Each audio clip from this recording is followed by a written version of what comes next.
মুচাচোচোস লা পেলিকুলা দে লা জেন্তে স্প্যানিশ কথাটার বাংলা অর্থ করলে দাঁড়ায় অনেকটা এরকম সাধারণ মানুষের সিনেমা। যে প্রোডাকশন টাইটেলের কথা বলা হচ্ছে সেটা অবশ্য মোটেও কোনো ফিকশন ফিল্ম নয়। হার্নান কাসিয়ারির সাজানো গল্প আর জেসুস ব্রাকেরাসের পরিচালনায় এটা মূলত ডকুমেন্টারি ধাঁচের ফিচার ফিল্ম।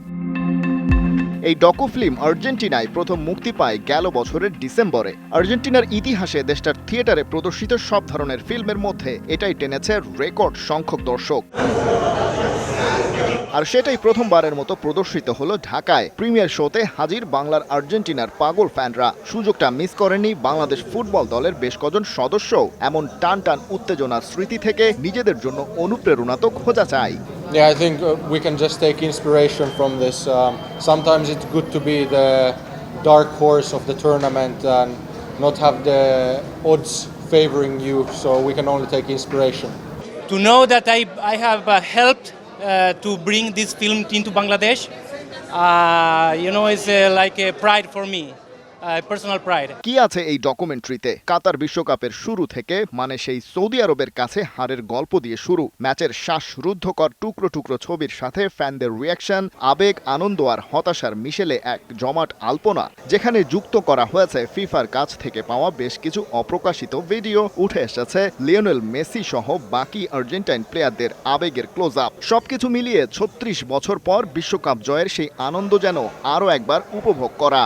পুরো মেমোরিজটা চলে আসলো, the entire thing, the emotion. It was more than a world cup. It was not only about Argentina, not only about football, but it was more than that. Final ম্যাচের ওই মুহূর্তগুলো মাঝে মাঝেই দেখা হয়। এই দ্য বয় ফ্রম রোজারিওর যে সে একটা বিশ্ববিখ্যাত কমেন্টারি আছে, ওটাও শোনা হয়।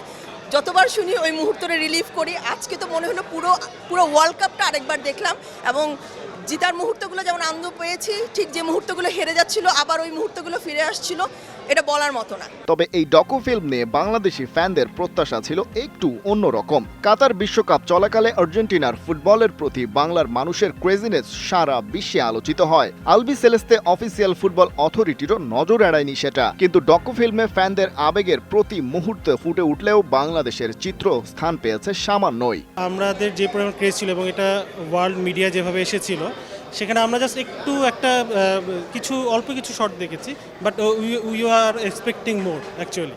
অলরেডি আমরা আর্জেন্টিনার পেজেও এর আগে দেখেছি যে ওয়ার্ল্ড কাপের সময় তারা যে বাংলাদেশ নিয়ে যে পোস্টগুলো করেছে, বাট এখানে যদি আরেকটু তুলে ধরা হতো it would be better I think. Argentina দেশের খবরের নিউজগুলোতে কিন্তু অনেকবার বাংলাদেশকে দেখিয়েছে, সেই তুলনায় আমি ডকুমেন্টারিতে সেটা দেখিনি। সেই হতাশা ভুলে আর্জেন্টিনার ফ্যানরা অবশ্য কেবলই উপভোগের মন্ত্র খুঁজছে। হবেই বা না কেন, একটা বিশ্বকাপ তো প্রতিদিন জেতা যায় না। একজন মেসি হয়তো প্রতিদিন তৈরি করতে পারে ইতিহাস, কিন্তু সেরাদের সেরা হওয়ার উপলক্ষ তো আর হরদম আসে না। খালিদ জামিল, ৭১।